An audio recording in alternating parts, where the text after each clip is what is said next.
Let's talk about sales presentations today. Typically, in a sales presentation, we have this tendency to make it all about us, right? We're pitching the prospective customer on our services. So we design a whole presentation built around our ability and our capacity to deliver on a product or service. But that logic actually works against us.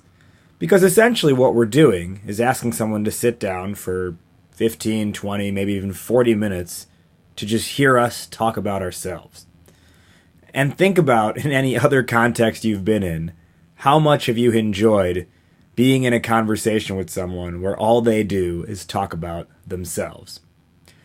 So that same logic applies to sales presentations. And on top of that, there are specific components of the presentation that you can modify to ultimately have the best results. Today, I'm going to focus on one specific aspect of your presentation, and that is your introduction. And this is something I had to learn the hard way from doing it the wrong way several times over. Now, most people will start a sales presentation by showing a slide of a bunch of logos of their clients. Or that slide will talk about, it'll be a photo of where the company is headquartered. And it'll be like headquartered in Detroit, Michigan, 420 employees, yada, yada, yada, these awards.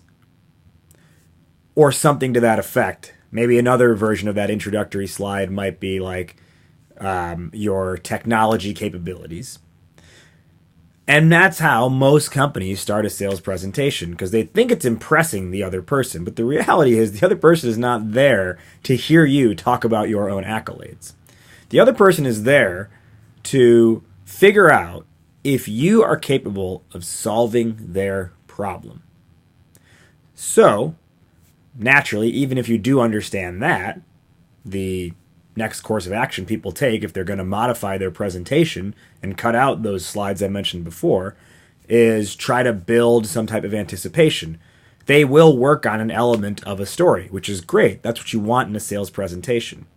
However, where this differs than, say, your traditional storybook is that your first slide, after, of course, your cover slide, your first slide should actually be providing them with the destination.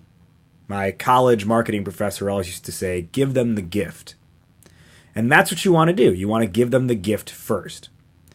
Whatever is the big vision you are pitching them, make that the first slide and say, hey, today we are here to talk about how we believe you can get to X, Y, and Z point by doing these things. And then after you do that, then you can reset and say, so to get there, here's what we need to understand first. And then you build up the story slide by slide to ultimately return to that destination towards the end of the presentation. But give them the destination first. And here's why that's so vitally important. It is because, I'll give you an analogy.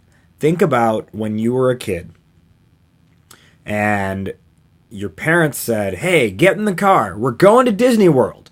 And you were like, yeah, awesome, Disney World. Now, think about if they said, hey, kids, get in the car. We're going to drive for the next 20 hours, but we're not telling you where. You would have said, no, and you would have been kicking and screaming the whole way through. You don't want to make your prospective customers the latter case. You want them to be the former, where they are so excited because they know you're taking them to Disney World. Not, hey, sit with me for the next 20, 30 minutes to be able to ultimately figure out where we're going, right? Give them the destination first. When you type something into Google Maps, you have to have a destination to know the directions to get there. So start with your destination and then navigate them with your quote-unquote directions to ultimately get there.